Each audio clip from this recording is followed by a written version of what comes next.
RS brothers లో ఆషాఢం KG sale మళ్ళీ మొదలైంది. మరెన్నో క్రేజీ ఆఫర్స్ ఖైదీ చేయండి ఆర్ఎస్ బ్రదర్స్.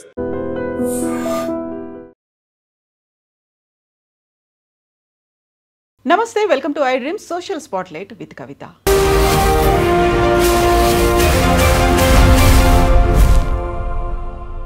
ఆదివారం 2 తెలుగు రాష్ట్రాలని కుదిపేసేలాంటి ఒక వార్త. అది టెస్ట్ ట్యూబ్ బేబీ సెంటర్లలో ఎవరిదో వీర్యాన్ని తెచ్చి ఇచ్చి దాన్ని డెవలప్ చేసి టెస్ట్ ట్యూబ్ బేబీ ద్వారా ఈ సంతానం మీ పిల్లే అని ఇవ్వడం అనే వార్త. ఎందుకని ఇలాంటి అక్రమాలు జరుగుతున్నాయి? చూసి చూడనట్టుగా వదిలేస్తున్నారా? నిర్లక్ష్యం ఉందా? లేకపోతే ఫ్యామిలీలో తల్లిదండ్రులుగా లోపమేమైనా ఉందా? ఎక్కడ మనం జాగ్రత్త పడాల్సినటువంటి అవసరం ఉంది? మనతో పాటుగా ఉన్నారు సోషల్ యాక్టివిస్ట్ కృష్ణకుమారి గారు. అమ్మ నమస్తే. నమస్తే. సో సృష్టి test tube baby centre almost 100 కోట్ల స్కామ్ జరిగింది అనేది. 90,000కు ఒక పసిబిడ్డను కొనుక్కొస్తారు, ఇది మీ బిడ్డే అని అమ్ముతారు. 30 లక్షల నుంచి 40 లక్షల మధ్య వాళ్ళకి సంపాదన ఒక పసిబిడ్డ పేరుతో ఉంది. ఏం జరుగుతుందమ్మా అసలు? అంటే ఇప్పుడు ఈ 30-40 లక్షలు వాళ్ళు ఒక్కళ్ళే తీసుకుంటున్నారని మీరు అభిప్రాయపడుతున్నారా? మధ్యలో చాలామందికి వాటాలు వెళ్తున్నాయి. అలానే నేను టెస్ట్ ట్యూబ్ సెంటర్ వాళ్ళని ఏమి వెనకేసుకు రావట్లేదు, అందరినీ అనట్లేదు, అసలు వాళ్ళని వెనకేసుకు రావట్లేదు. మన వ్యవస్థలోనే లోపం ఉందని చెప్పటం నా ఉద్దేశం. ఎవరికి చేరాల్సిన ముడుపులు వాళ్ళకి చేరుతున్నాయి. ఏ ముడుపులు ఎవరికి చేరకపోతే ఆమె పైన 10 కేసులు ఉంటే ఆమె ఎలా బిజినెస్ రన్ చేయగలుగుతుంది చెప్పండి? మనలో మాట. ఇప్పుడు బిడ్డలు కావాల్సిన వాళ్ళది అదొక బలహీనత. ఆ బలహీనతను ఆసరా చేసుకొని వీళ్ళు మోసం చేయగలుగుతున్నారు. వాళ్ళకి బిడ్డ కావాలి, వీళ్ళు బిడ్డనిస్తారు. ఇప్పుడు ఈమె ఏం చెప్పింది? టెస్ట్ ట్యూబ్ విధానం కాదు, సరోగసీ విధానం ద్వారా బిడ్డనిస్తాను అని చెప్పింది మీకు. అయితే సరోగసీకి ఒక ఫ్యామిలీ ఒప్పుకుంది అని చెప్పింది. వాళ్ళు వైజాగ్లో ఉన్నారు అని చెప్పి వైజాగ్లో వాళ్ళ సెంటర్లో ఆ అమ్మాయిని చూపెట్టి ఈ అమ్మాయే మీ బిడ్డను కంటది అని చెప్పింది. సరే, బిడ్డ కన్నారు, ఇచ్చేశారు. వీళ్ళు ఇచ్చే ముందే ఏమడిగారంటే బిడ్డను తీసుకునేటప్పుడే మాకు డిఎన్ఏ టెస్ట్ కావాలి అని అడిగారు. ఏదో కొంచెం అవేర్నెస్ ఎక్కువగా ఉన్నట్టుంది వీళ్ళకి. అడిగితే ఈమె డిఎన్ఏ టెస్ట్కి వాళ్ళైతే హడావుడి పడుతున్నారు, కానీ ఈమె హడావుడి పడట్లా. 4 రోజులు చూసి పిల్లోడి నవ్వులు చూసి వీళ్ళే ఊరుకుంటారులే అనుకుంది ఆవిడ. కానీ పిల్లోడి నవ్వులు చూసి వాళ్ళేమీ మురిసిపోకుండా మాకు డిఎన్ఏ టెస్ట్ కావాల్సిందే అని అడుగుతుంటే ఈమె చేయించట్లేదు. ఇంక వాళ్ళు ఢిల్లీలో చేయించుకున్నారు. ఈ బిడ్డ వీళ్ళ బిడ్డ కాదు అని తెలిసింది. ఇప్పుడు సరోగసీ విధానం అంటే ఏంటి? ఈమెలో ఉన్న అండాన్ని అతనిలో ఉన్న వీర్యాన్ని కలిపి బిడ్డని పిండాన్ని తయారు చేసి ఆమె గర్భంలో ప్రవేశపెడతారు. ఇది విధానం. అయితే ఈ ప్రాసెస్లో ఈ అండాన్ని, ఈ వీర్యాన్ని, వీటన్నిటినీ కలిపి చేసి ఈ కష్టాలన్నీ ఎందుకు పడాలి? ఒక మనిషి ఆల్రెడీ భార్యాభర్త ఇద్దరు, ఒక భర్త ద్వారా ఒక భార్య గర్భవతి అయింది, ఆమె బిడ్డను ఇచ్చేస్తానంటుంది. ఆమె సరోగసీ మదర్ అని చెప్పింది. ఆమె న్యాచురల్గానే భర్త ద్వారా బిడ్డను కన్నది, బిడ్డను వీళ్ళకి ఇచ్చేసింది. ఇప్పుడు ఈమెకి మిగతా 60 చాకరీ అంతా తగ్గిపోయిందా లేదా? డాక్టర్గా ఆమె చేయాల్సిన చాకరీ తగ్గిపోయింది కదా. ఇప్పుడు పిండాన్ని తయారు చేయడమే కాదండి, మళ్ళీ ఆ పిండాన్ని ఆ అద్దె గర్భంలో ప్రవేశపెట్టి ఆమెను కాపాడాల్సిన అవసరం. రెగ్యులర్గా మానిటర్ చేయాలి, ఆమెకి ఇన్సూరెన్స్ కట్టాలి. ఆమె ఎన్ని రూల్స్ ఉన్నాయో సరోగసీ చట్టంలో. ఒకప్పుడు అసలు ఇన్ని రూల్స్ రెగ్యులేషన్స్ లేవు సరోగసీ చట్టంలో. ఇప్పుడు 2021లో కానీ 2022లో కానీ సరోగసీ చట్టం వచ్చింది. ఈ చట్టం ప్రకారం చాలా పకడ్బందీగా ఉంది ఈ చట్టం. కానీ ఈ చట్టాన్ని తూచా తప్పకుండా పాటిస్తే కనుక ఈ సెంటర్స్ వాళ్ళకి పెద్దగా డబ్బులు మిగలవు. ఎందుకు మిగలవంటే ఇది ఒకసారితోటి సక్సెస్ అయ్యే ప్రోగ్రాం కాదు. ఇది పదే పదే పదే కనీసం ఒక 2-3 ట్రయల్స్ అయినా అయితే కానీ ఆ పిండం నిలబడదు. మళ్ళీ ఆ పిండాన్ని తీసుకెళ్ళి ఆ గర్భంలో పెట్టిన తర్వాత అది అబార్షన్ అవ్వదు అనే గ్యారంటీ లేదు. యాక్సెప్టెన్స్ అనేది అక్కడ కూడా ఉండాలి. పైగా ఇలాంటి బిడ్డలు ఇలా కనేటప్పుడు కంటిన్యూస్గా 6 నెలల వరకు ఈ పిండం గుండె కొట్టుకుంటుందా లేదా, ఈ అవయవాలు తయారవుతున్నాయా లేదా, తల్లి ఆరోగ్యం బాగుందా, బిడ్డ ఆరోగ్యం బాగుందా, బిడ్డ గ్రోత్ బాగుందా లేదా, ఇదంతా చూసుకోవడానికి ఒక డాక్టర్ని ప్రత్యేకంగా ఆమె కోసం పెట్టాలి, ఒక పర్యవేక్షకురాలని పెట్టాలి. ఇంత చాకిరి ఎందుకు? ఎవరో వచ్చి బిడ్డను కనేసి వీళ్ళ మొహాన్ని వేయటానికి సిద్ధంగా ఉన్నప్పుడు ఇంత చాకరీ ఎందుకు చేయాలి అనుకుంది ఆవిడ.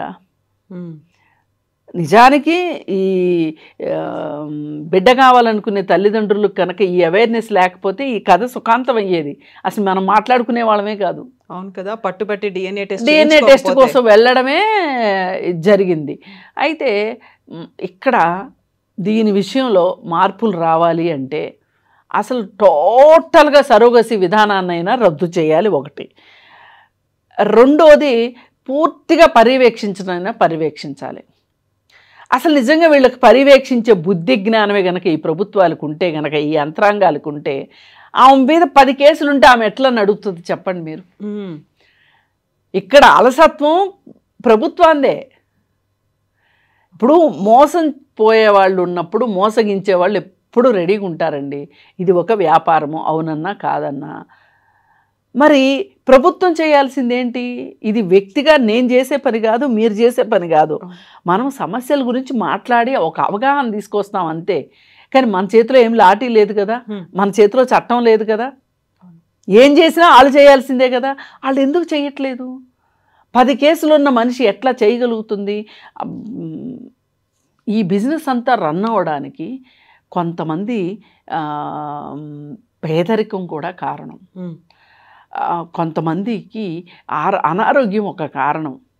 ఇలా రకరకాల కారణాలతో ఈ బిజినెస్ నడుస్తుంది. 3 పువ్వులు 66 కాయల్లాగా నడుస్తుంది. వాళ్ళకైతే సెంటర్స్ వాళ్ళకైతే డబ్బులు వస్తున్నాయి. తద్వారా కొంతమంది ఆఫీసర్లకి, పోలీసులకి అందరికీ డబ్బులు ముడుతున్నాయి. అంతా బాగానే ఉంది. కానీ నష్టపోయేది ఎవరు అంటే వీళ్ళ మాటలు నమ్మి ఈ వైద్యం చేయించుకుంటూ ఆరోగ్యాలు పోగొట్టుకుంటున్న ఆడవాళ్ళ పరిస్థితి దీనమైన పరిస్థితి అండి. ఓకే, బిడ్డను కనలేదు. ఏ తల్లి అయినా సరే బిడ్డని కనలేకపోతే 1-2 ట్రయల్స్ వేస్తుంది. ఆ తర్వాత ఆ ట్రయల్స్ వేయడానికి ఒక నరకం చూస్తారు ఆడవాళ్ళు. ఈ ఫెర్టిలిటీ సెంటర్స్కి వెళ్ళే ఆడవాళ్ళ పరిస్థితిని కనుక మనము వాళ్ళు డైరెక్ట్గా చెప్పకపోవచ్చు, కానీ మనకి వ్యక్తిగతంగా చెప్తారు. నేను కొంతమంది మాటలు విన్నాను, నాకు అనిపించింది నిజంగా బిడ్డల్ని కనాలనుకుంటే న్యాచురల్గా బిడ్డలు పుడితే అంత అదృష్టం ఇంకొకటి లేదు. అసలు ఇంకేమీ అంతకు మించిన ఐశ్వర్యం కానీ అదృష్టం కానీ లేదనిపించింది. ఆ హార్మోన్లు ఇంజెక్షన్లు చేయించటాలు, రెగ్యులర్గా టెస్టులకు వెళ్ళడాలు, అవి IUI అంట, IVF అంట, ఇంకే మొత్తం 3 ప్రక్రియలు ఉన్నాయి దీంట్లో. ఇవన్నీ దాటిన తర్వాత సరోగసి. ఇవన్నీ అవసరమా చెప్పండి? అసలు ఇప్పుడు బిడ్డలు లేకపోతే ఏం కొంపలు అంటుకుపోతాయి చెప్పండి? మన బిడ్డలే కావాలి అనే పట్టుదల ఇది పెద్దవాళ్ళ దగ్గర నుంచి వస్తుంది. ఈ డిమాండు తల్లిదండ్రుల వైపు నుంచి, అబ్బాయి తల్లిదండ్రుల వైపు నుంచి మరీ ఎక్కువగా వస్తుంది. అమ్మాయి తల్లిదండ్రులు ఎంతో కొంత కాంప్రమైజ్ అవుతున్నారు. మన అమ్మాయి ఆరోగ్యం పాడవుతుంది కదా అనే ఒక ఆలోచన. అంటే ఎవరమ్మ చచ్చిపోతే వాళ్ళకి ఏడుపు వస్తుంది అన్నట్లు, ఎవరి బిడ్డకు కష్టం వస్తే ఆ తల్లికే కదా బాధ ఉండేది.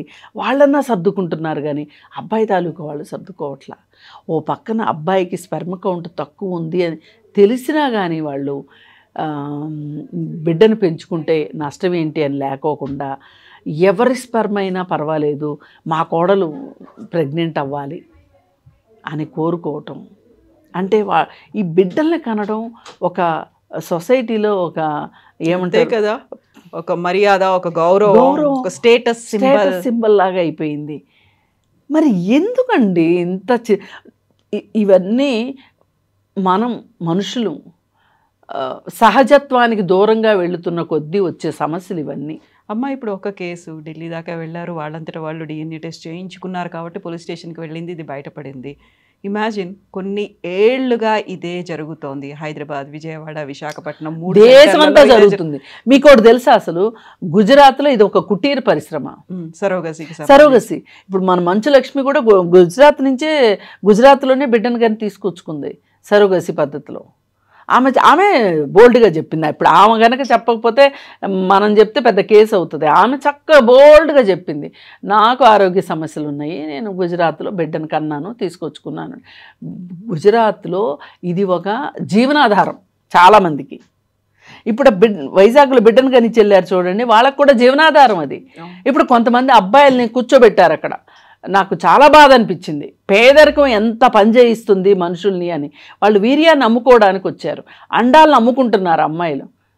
అది కూడా పెళ్లి కాని వాళ్ళు కూడా, కాలేజీలో ఉన్న వాళ్ళు డబ్బు ఇస్తున్నారని, పాకెట్ మనీకి వస్తాయేనో, లేకపోతే విలాసాలకు వస్తాయేనో, లేకపోతే కనీస అవసరాలకు వస్తాయోనని.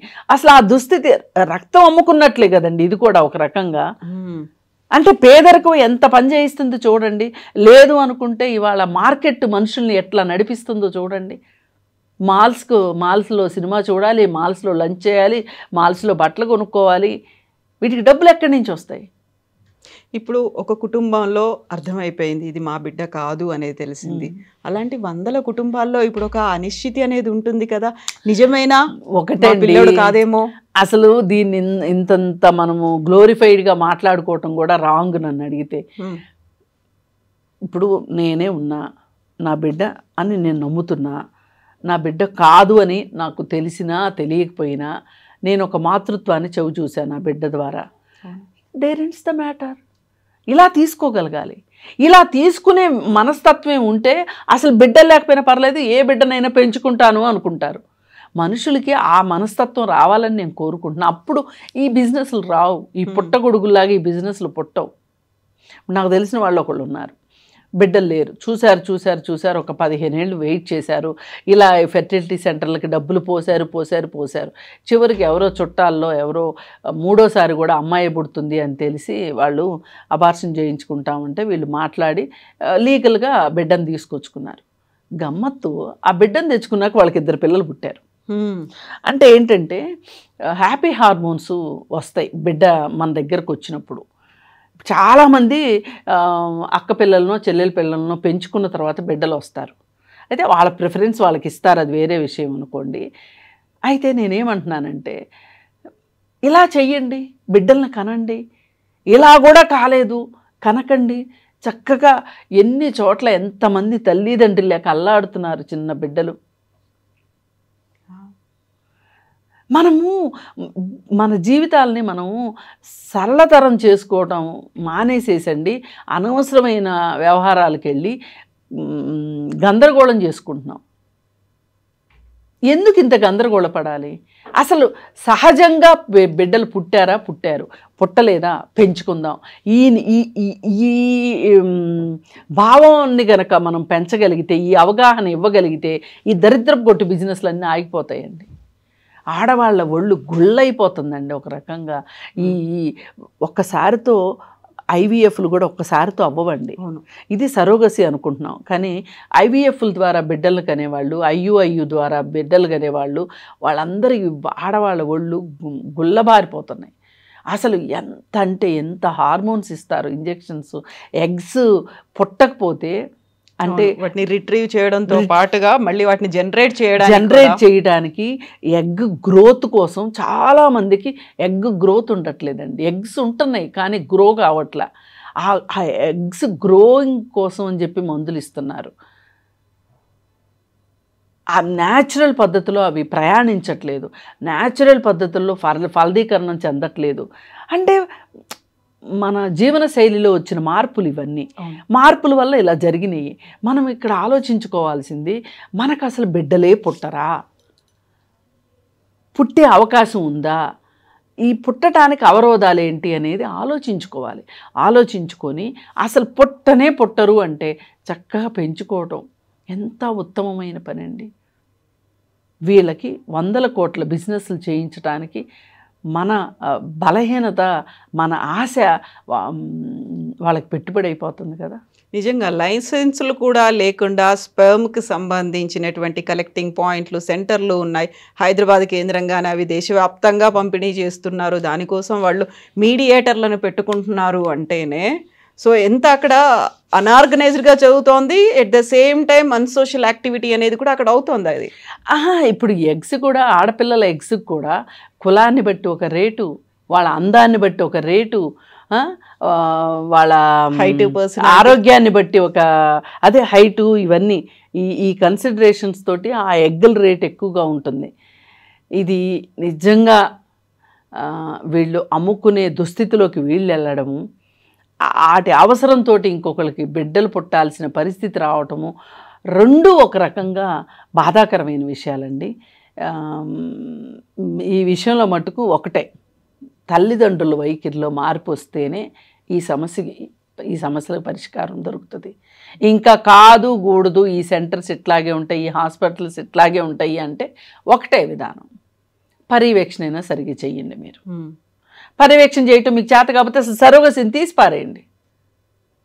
ఇప్పుడు డాక్టర్ నమ్రత మీద ఆల్రెడీ కేసులు ఉన్నాయి. తన గతంలో కూడా జైలుకు వెళ్ళొచ్చింది అన్న తర్వాత ఇంకొక హాస్పిటల్లో ఇంకొకరి డాక్టర్తో తను ఇవన్నీ కూడా చేయిస్తోంది అంటేనే ఎంత ప్లాన్డ్గా ఉన్నారు. మనం ఎందుకు మోసపోతున్నాం ఇలా అనేది. అందుకే అంటున్నా, ఇప్పుడు కనీసం ఈ అవేర్నెస్ అయినా వచ్చింది కదా మీకు. ఇప్పుడు వాళ్ళు డిఎన్ఏ టెస్ట్ అడిగారు, డిఎన్ఏ టెస్ట్ చేయించి ఇవ్వాల్సిన బాధ్యత ఆవిడకుంది. ఇప్పుడు ఒకటండి, మనం బంగారం షాప్కి వెళ్తాం, మన ఇంట్లో 999 క్యారెట్స్ హాల్ మార్క్ ముద్రున్న బిస్కెట్ మన దగ్గర ఉంటుంది. ఆ బిస్కెట్ తీసుకెళ్ళి బంగారపు షాప్లో ఇస్తాము. మన బంగారంతోనే చేశారని గ్యారంటీ ఏంటి? మనం సహజత్వానికి దగ్గరగా ఉంటే గనక, ఇప్పుడు ఆడపిల్లలకి ఎందుకు బిడ్డలు రావట్లేదు, ఆడపిల్లలకే సమస్య ఉంటే, మగపిల్లలకి సమస్య ఉంటే ఎందుకు రావట్లేదు? సరైన నాణ్యమైన ఫుడ్ తీసుకోవట్లేదా వీళ్ళ జీవనశైలి, వీళ్ళు చేసే ఉద్యోగాల, వీళ్ళు గాడ్జెట్స్కి ఎక్కువ దగ్గరగా ఉండటమా, ప్రకృతికి దూరంగా వెళ్ళిపోవటమా, కృత్రిమ జీవితాలకు అలవాటు పడటమా, ఇవన్నీ కారణాలు ఉన్నాయి. ఇవన్నీ తెలియనంత అమాయకులు అయితే ఎవ్వరూ కాదండి, అన్నీ తెలుసు మనకి ఈరోజు. కాకపోతే దీనికి మించి ఇంకోటి ఏదో ఆల్టర్నేట్గా ఉంది, ఆ ఫెసిలిటీ అనేది ఉంది, టెక్నాలజీ వచ్చింది కదా, అది హెల్ప్ చేస్తుంది అనే ఇంకొక భావన.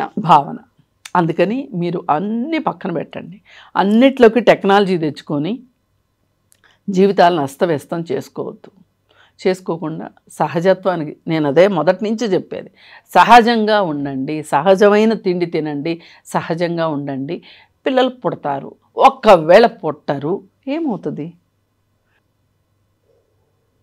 నిన్న ఒక విషయం, ఈ పెద్ద విషయంలో ఒక విషయం మరుగున పడిపోయింది. కానీ ఒక తల్లి బస్టాండ్లో బాబును వదిలేసి వెళ్ళింది కదా. అసలు మామూలుగా బిడ్డలు కంటానికి ఇన్ని కష్టాలు పడుతుంటే ఆమెకు వదిలించుకోవడానికి బిడ్డలు పుడితే ఆ బిడ్డను వదిలించుకునే, నాకు మామూలుగా అయితే ఉక్రోషం రావాలి, కోపం రావాలి, అసహ్యం రావాలి. అలా వదిలేసి వెళ్ళినందుకు నవ్వెందుకు వస్తుందంటే నిర్వేదంతో కూడిన నవ్వు ఇది. ఓ పక్క వాళ్ళకి అలా అవుతున్నాయి, ఓ పక్క ఇలా అవుతున్నాయి. అందుకని మనకి జీవితాల్లో పిల్లలు కావాలి అనుకుంటే, ఏదైనా కావాలి అని అనుకుంటే కనుక దానికి తగ్గ శ్రమ చెయ్యాల్సిందే. మనం ఒక జాగ్రత్త అయితే మనం తీసుకోవాల్సిందే. ఎస్ అమ్మా, థ్యాంక్ యూ సో మచ్ అమ్మా, థ్యాంక్ యూ.